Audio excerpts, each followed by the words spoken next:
Assalamu alaikum students. I hope you will be fine. Today we start our chapter number 6, A Man Who Was a Hospital, written by Jerome K. Jerome. Today we start the question answers of the lesson. Let's start our question number 1.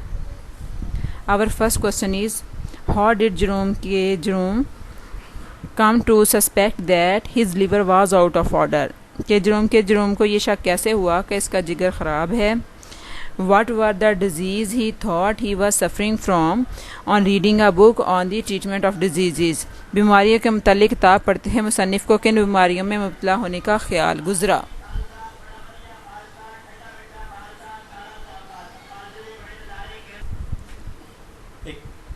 The writer read the symptoms of the disorder of liver. मुसन्निफ़ ने जिगर की ख़राबी के अलामात के बारे में पढ़ा या उसका मुतालिया किया. He found that he had got all symptoms of diseases. इसे पता चला कि इसमें बीमारी की तमाम अलामात मौजूद हैं. So he suspected that his liver was out of order. तो उसे शक हुआ कि उसका जिगर ख़राब है. Then he read a book on the treatment of diseases. फिर उसने बीमारियों के इलाज पर एक किताब पढ़ी.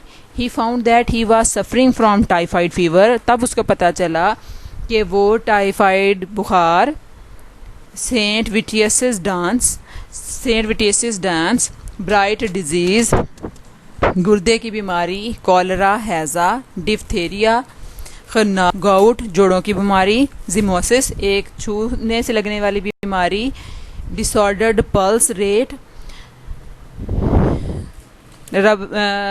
नब्ज़ की रफ्तार की ख़राबी, एंड स्कारलेट फ़ीवर, और सुरख बुखार में मुब्तला है. तो जब उसने किताब पढ़ी तो उसको ये सारी की सारी डिजीज़ कि वो इन सारी के सारी बीमारियों का शिकार है.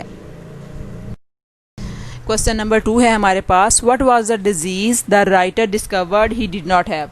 वो कौन सी बीमारी थी जो राइटर को लगा कि उसको नहीं है? The only disease the writer had not got was house maid's knee. जो बीमारी राइटर को लगा कि उसको नहीं है वो थी घुटनों के जोड़ों की बीमारी या जोड़ों के दर्द की बीमारी. He felt to be dishonoured for not having it. तो उसको जो है इस बीमारी में मुब्तला होने पर बड़ी इंसल्ट फील हुई. He grumbled why God had made him incomplete.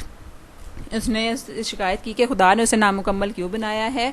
The writer was displease, और मुसन्निफ़ इस पर नाखुश था. ठीक है.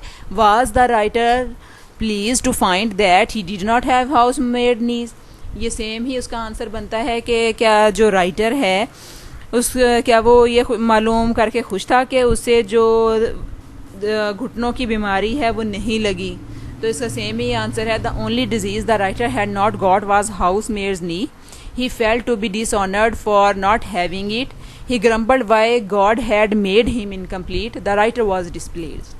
ठीक है. ये उसका सेम ही आंसर बन रहा है कि वो खुश नहीं था कि उसको ये बीमारी क्यों नहीं है. सारी बीमारियां हैं तो ये क्यों नहीं है.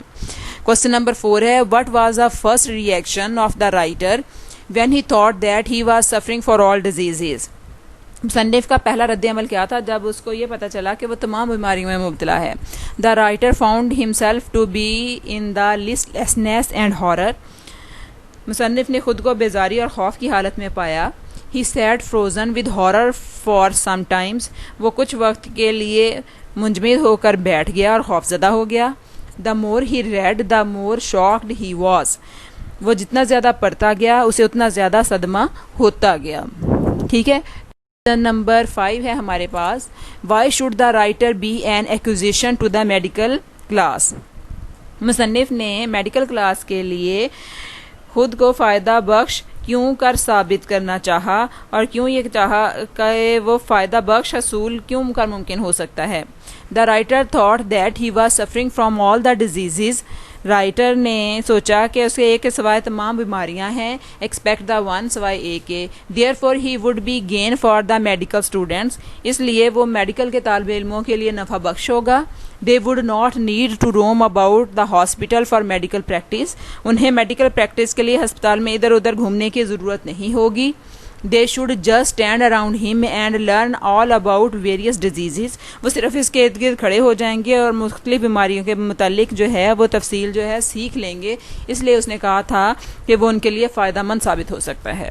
ठीक है, तो ये आज के हमारे क्वेश्चन आंसर्स थे। बाकी नेक्स्ट क्वेश्चन आंसर हम अगले लेक्चर में करेंगे। तब तक के लिए अल्लाह हाफिज़।